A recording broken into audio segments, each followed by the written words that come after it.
नमस्कार, मी श्रेयस पुरोहित. आज आपण दोन उंटांची मेट बघतोय. एक लक्षात घ्यायला पाहिजे की आपल्याला एका उंटाने कधी चेसमध्ये मेट करता येत नाही. खरं आपल्याकडे दोन उंट असतील तर त्यांच्या मदतीनं आपल्याला मेट करता येऊ शकते. आणि ते सुद्धा ते दोन उंट पाहिजेत वेगवेगळ्या स्क्वेअर्समधले पाहिजेत, वेगवेगळ्या कलरमधले पाहिजेत. तर आता इथं आपण बघतोय की इथं एक व्हाईट स्क्वेअरमधला बिशप आहे आणि ब्लॅक स्क्वेअरमधला बिशप आहे. तर दोन्ही उंट जर व्हाईटमधले असतील किंवा दोन्ही उंट जर ब्लॅकमधले असतील तर आपली मेट कधीसुद्धा होऊ शकत नाही. तर ही आपण खबरदारी घेतली पाहिजे. तसेच आपण ज्यावेळी हत्तीनं मेट करतो, एका हत्तीनं मेट करतो, हत्तीचे पॉईंट्स 5 असतात, उंटाचे 6 असतात. तरी दोन उंटाचे पॉईंट्स म्हणजे 6 असतात, एका उंटाचे 3 म्हटल्यावर. तर दोन उंटानं आपण ज्यावेळी मेट करतो तर ते दोन उंट आपल्याला हत्तीपेक्षा जास्त इफेक्टिव्ह ठरले पाहिजे. त्यावेळी आपण त्यांना मेट करू शकतो. तर आपण जसं हत्तीनं करताना मेट फाईल्स आणि रँक्स कॅप्चर करत जातो आणि किंगला बाजूला, कडेला, कोपऱ्यात नेऊन मेट करतो, तशीच उंटाचा आपल्याला उपयोग करता आला पाहिजे. तर तशी आपल्याला मेट जमू शकते. ठीक आहे. त्यासाठी आपल्याला पहिल्यांदा एक प्लॅन करावा लागेल. आपल्याला जो आपला एनिमी आहे किंग, त्याला कोपऱ्यात न्यायला लागेल आणि आपल्याला कोपऱ्यात नेताना त्या किंगला 4 स्क्वेअर्स आहेत तिथे घेऊन जायला लागेल, तर मेट होऊ शकते. त्यातले मी 2 तुम्हाला आता दाखवतोय, हा स्क्वेअर आणि हा स्क्वेअर. यामध्ये जर आपण बघितलं तर आपल्याला मेट होऊ शकते.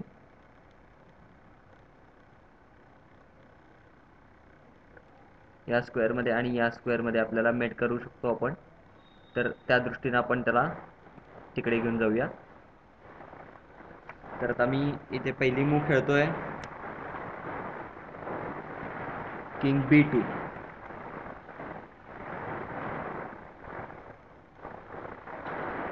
King E4, king C3, king D5, bishop F3, check, king E5, bishop G3 check, king E6.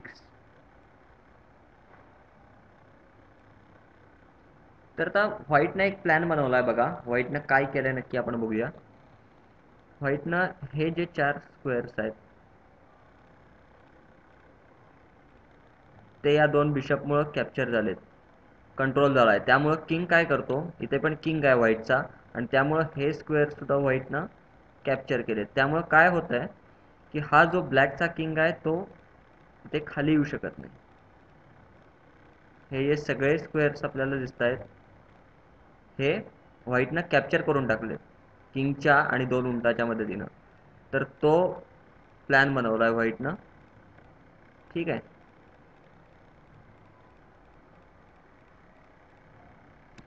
Okay. तर आता आपण मूव खेळलो, king E6, king D4,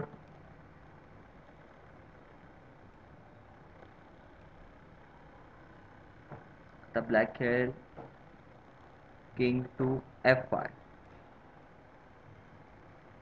king D5,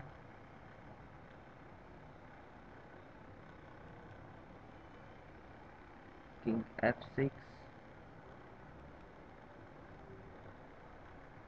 bishop G4,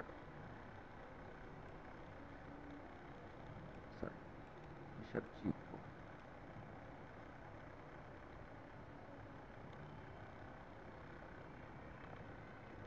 आता इथे साधारण ब्लॅक आय थिंक अटॅक करेल इथे. King G5, bishop D7,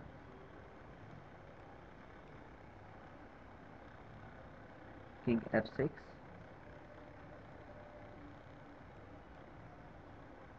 bishop H4 check, king G6, king E5, king F7, king F5,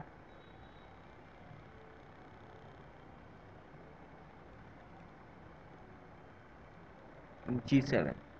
आता आपण लक्षात घेतलं पाहिजे की या दोन बिशपनी बघायचं आहे की हा स्क्वेअर, हा स्क्वेअर, हा स्क्वेअर हे सगळे कॅप्चर केले आहेत. त्यामुळं किंग आता या साईडला येऊ शकत नाही आहे. या साईडला कुठंच किंग येऊ शकत नाही आहे. ठीक आहे. त्यामुळं किंगला इकडेच पळावं लागेल.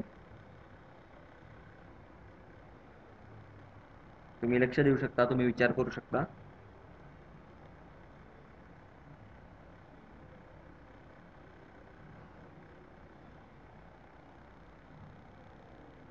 King G7, bishop E8,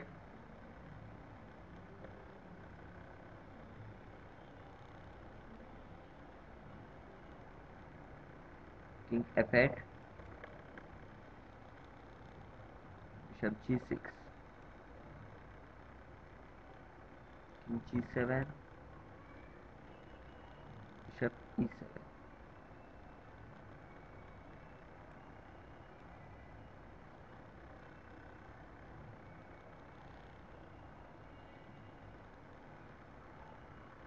okay.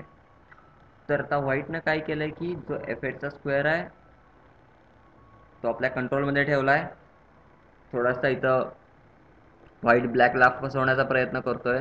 जर समजा हा जो स्क्वेअर आहे तिथं ब्लॅकनं पळण्याचा प्रयत्न केला, हा जो H6 स्क्वेअर आहे तिथं ब्लॅकनं पळण्याचा प्रयत्न केला तर व्हाईटचा मेटचा प्लॅन आहे. जर समजा इकडे ब्लॅक आला तर इथं व्हाईट मेट करू शकतो. त्यामुळं तिकडे ब्लॅक जाणार नाही अजिबात. ओके. तर म्हणून व्हाईटनं ही मूव केली आहे. तर म्हणून एक स्क्वेअर, दोन स्क्वेअर रिकामे ठेवलेत व्हाईटनं ब्लॅकसाठी. ब्लॅक किंग खेळेल H8,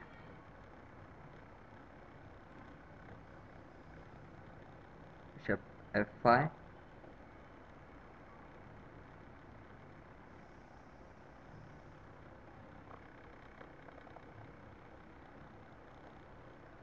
तुम्ही पण इथं मूवचा विचार करू शकता.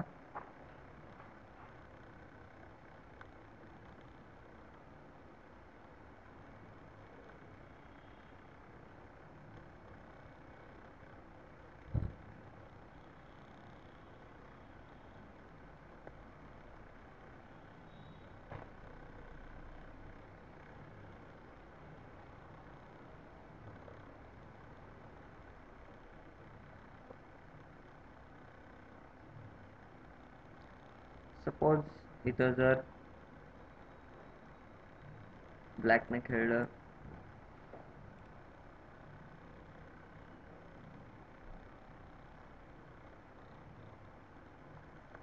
किंग G8, तर किंग येईल F6,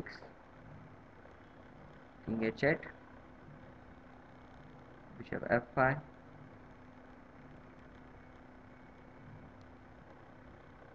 king G8,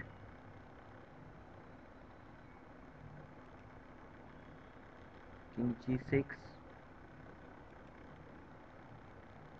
king H8, bishop D6.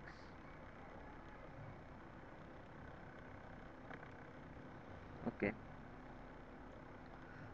So सध्या काय केलंय की व्हाईटने एक वेटिंग मूव केली आहे. कारण की आपण जर बघितलं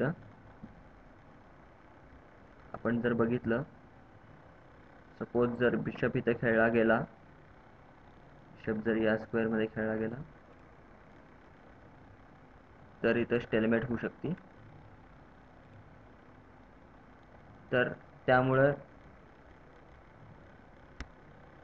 व्हाईट काय करतो की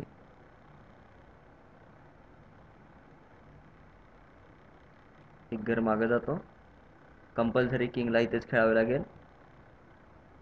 bishop check, compulsory king H8 and bishop E5 checkmate. Okay. तर तुम्ही सुद्धा घरामध्ये ह्याची प्रॅक्टिस करू शकता. हा व्हिडिओ सारखा बघू शकता. प्रॅक्टिसमुळेच 2 बिशपची मेट जमू शकते. थँक्यू.